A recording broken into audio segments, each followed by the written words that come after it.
Hello and welcome to my October 2020 wrap-up.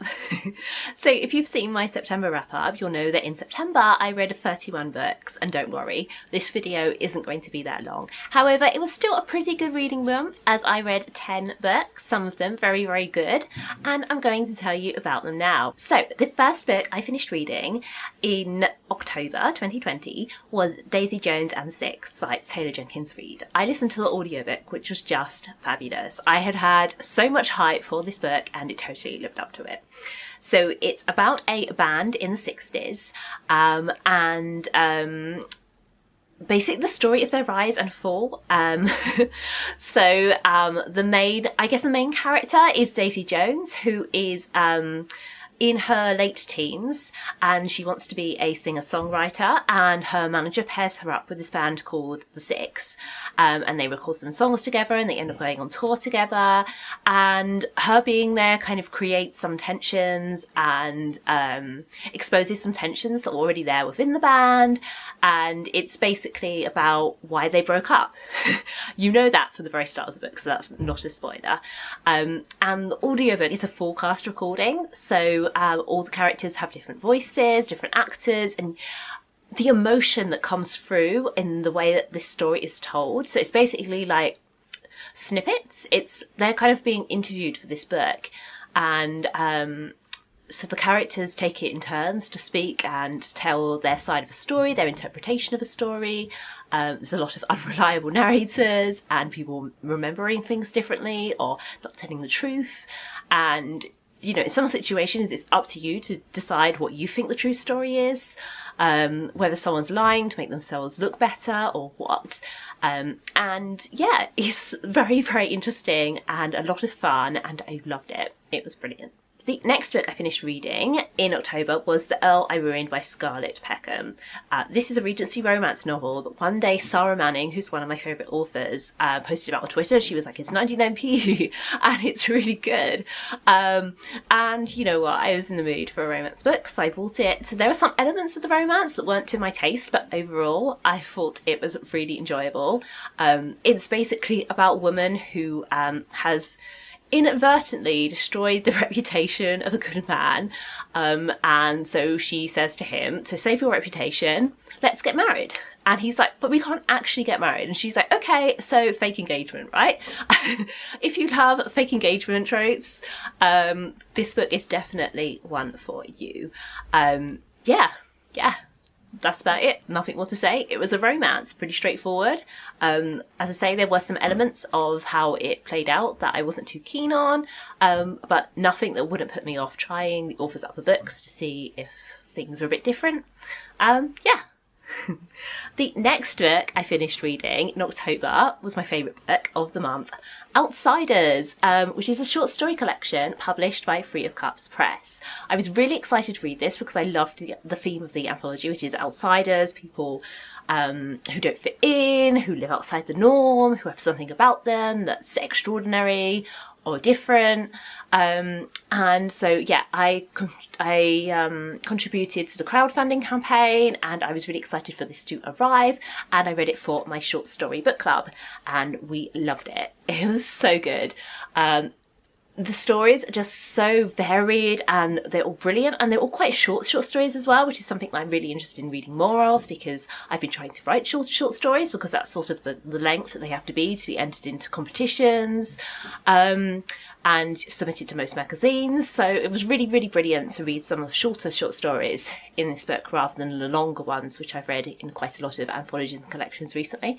And yeah, I just loved it. I thought it was absolutely brilliant, and I would strongly recommend you pick this up and support a small publisher.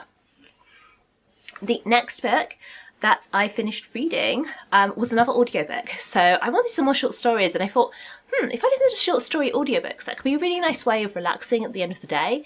I can play some games on my phone and listen to some stories, or do some sewing, mending, you name it. It's all there. And short stories are really versatile for that. So I looked on my library's e-catalogue, and I found this series of short story anthologies called Best of Women Short Stories. So these are stories that I think are mostly out of copyright, from classic authors like Jane Austen, Virginia Woolf, Edith Wharton, that kind of thing. And they were a mixed bag. And also, when they said women's short stories, I imagined women authors, but actually there were quite a few stories by men which had women main characters, which I thought was a bit odd. Yeah, I find it very strange and patronising to create a book of short stories aimed at women rather than a book of short stories by women authors, if that makes sense. So yeah, I wasn't into that aspect of them. But yeah, I read the first one, which I gave 4 stars, which was a generous 4 stars. There were some really good stories in this. Let me just remind myself what was in them. There's some reviewers who go through them all. So actually the first story, which was by a man, to be fair, Ladies in Lavender, I really liked. And I've read Marriage a la Mode by Catherine Mansfield before, I think actually during the short story course that I took earlier in the year. And I liked it then, and I liked it again now. And The Yellow Wallpaper was also in the collection, another one I've read before that I really liked. There were some others which were just kind of like, okay. You know, some of them were very, very dated kind of style, very sort of like twee stories about children, you know, that kind of thing, which again, women's short stories, really though. But hey, it didn't put me completely off because I listened to the other 2 in the series. The next book I finished reading was The Truth About Lies by Tracy Darnton, which is about a girl who remembers everything. Like, she has a photographic memory and also remembers scenes, events, everything that's ever happened to her. And so she was like the object of fascination for this psychiatry professor.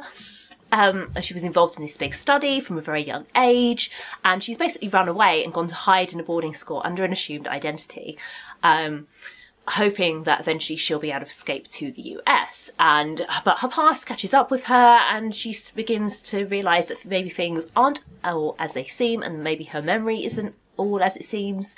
And it's very interesting, plays with some very interesting themes of memory and identity and ethics as well, like medical ethics. And yeah, it was fun. I would recommend it. Then I read the second in that short story anthology series, Best of Women Short Stories. Let me have a look on my phone and remind myself what some of the stories are here. Goodreads is taking a while to load.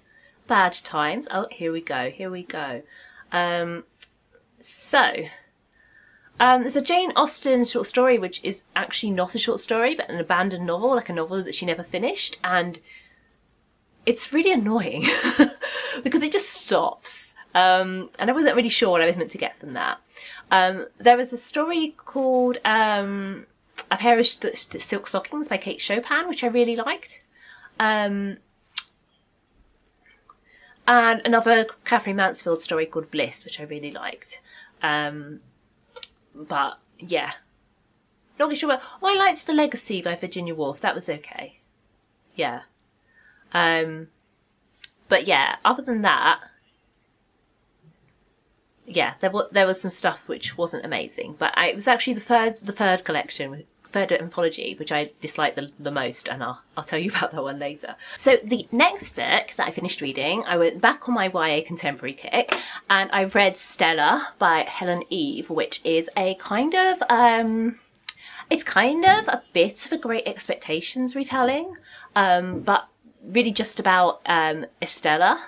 So the main character Stella is inspired by Estella in Great Expectations, and she is a girl at a really fancy posh boarding school who basically wants her sister's life. She's trying to live up to the dream of her sister's life. Her sister died the previous year, a couple of years ago. No, it was 3 years. 3 years, yes. Her sister died 3 years ago, and then this new girl comes into her life and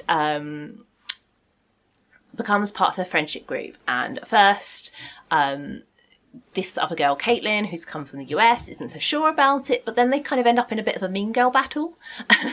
If you like Mean Girls and those kind of stories, then this is probably one for you.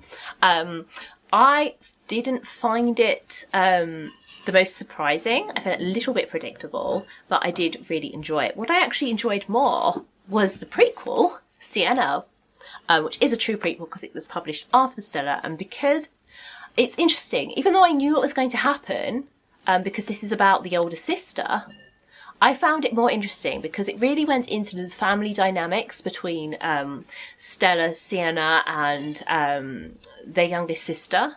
What was her name? I can't remember. And also her former friend, Romy, comes back from France. She left the school the previous year due to some stuff that happened. And yeah, there's a lot of tension between the two. They're both interested in the same guy, that kind of thing. And I found it really, really interesting. I actually found it less predictable, even though I knew what the ending was going to be. I just really liked the family dynamics, and I really liked the friendship dynamics a lot more than I did for Stella. So that's very interesting. But I would recommend the two of them. I think it's a really interesting exploration of expectations and really messed up families and ambition and shallowness in a way, because this is all just happening within the context of a school, and they don't really think about their lives outside school, which is actually really relatable, because when I was at school I didn't really think that much about my life after. It didn't seem like a real tangible thing. So it was really interesting to have characters who were very, very focused on that part of their life and don't really think about what comes next. Yeah, it makes it very, very toxic, stultifying kind of atmosphere in the book. The next book I finished reading was Aubrey and the Terrible Ute by Horatio Clare. This is a story kind of about a parent's depression from the point of view of a child. So Aubrey is a brave, bold little boy whose dad has depression, and he kind of personifies, or I don't know, what's the making a monster equivalent of personification, his father's depression, and calls it the Terrible Ute. And he ends up befriending some talking animals and setting out on this whole quest to save his dad. And I thought it was handled really, really well. It does tackle some of the darker aspects of depression. At one point, his dad does consider harming himself, and there is an attempt later on, but yeah, it's so yeah, it gets pretty dark, but I think it handles it pretty well, and it's very interesting to see that explored in a children's book, and it doesn't shy away from that aspect of it at all. I think it's really sensitive, so yeah, I would recommend that if you are interested in children's books that tackle those kind of topics. And it is a middle grade book, not a YA book. I think middle grade or even younger. Yeah, I think this is even younger. I think this might be like under 12. Not under 12. That is middle grade. I think it might be like under 9s. So yeah, if you know a child who has a parent with depression or another relative with depression, then this could be something really good to get them, to help them understand it and the effect on their parent.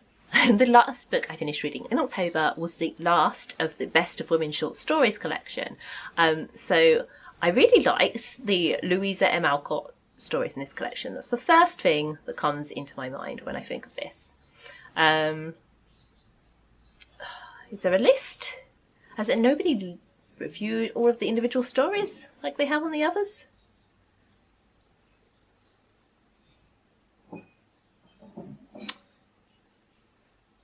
Yeah, no, nobody has helpfully listed the other short stories in this. But there's a Proust story, which is a bit pointless, and yeah, I liked this one the least out of the three, but I did really like the contributions from Louisa M. Alcott. There's a story about a group of people who get stoned, which I was like, Louisa. And then there's this bit which isn't actually a short story, but is like a whole thing on how women can be unmarried and still have great fulfilling lives, which is nice.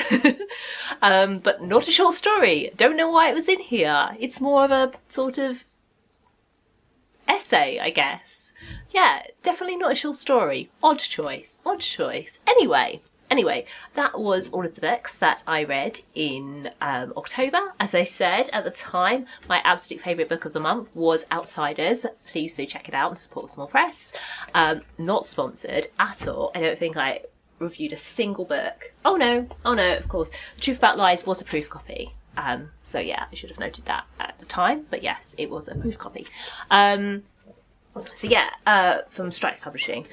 So yeah, not Spawn, but Outsiders is ace. Get it? So yeah, that's the end of my video. Please give this video a thumbs up if you enjoyed it. Subscribe if you'd like to see more from me.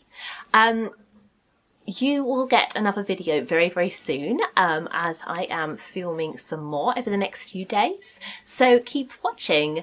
And if you would like to read more books but don't know where to start, check out my free e-course, Ignite Your Passion for Reading, which is linked in the description. And if you would like a very quick read, as you're settling into the second lockdown in the UK or whatever's going on in your own country with the pandemic, maybe they're handling it better, maybe they're not. There's a whole lot of variation, isn't there? Check out my book set during the first UK lockdown, Unlocking Lockdown, which is also linked in the description box. Thank you again. You'll see me soon. Bye!